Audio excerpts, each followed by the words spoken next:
Hi అండి, అందరికీ నమస్తే. ముందుగా అందరికీ వినాయక చవితి శుభాకాంక్షలు.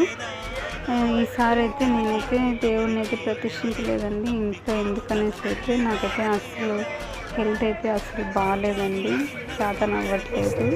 పూజ కూడా సింపుల్గా అయితే మా బాబుతో అయితే చేయించాను. సింపుల్గా అయితే చేసుకున్నాను. ఇంట్లో వరకు అయితే ప్రసాదాలు అయితే చేసి పెట్టానండి. అంతే. అందరూ ఎలా చేస్తున్నారో కామెంట్ చేసి చెప్పండి.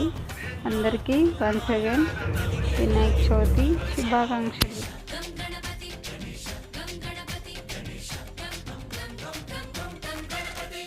జై జై గణేశ, జై కొడత గణేశ, జయములిప్పు బొజ్జ గణేశ. హై హై గణేశ, అడిగేస్తా గణేశ, అభయమిప్పు బుజ్జి గణేశ.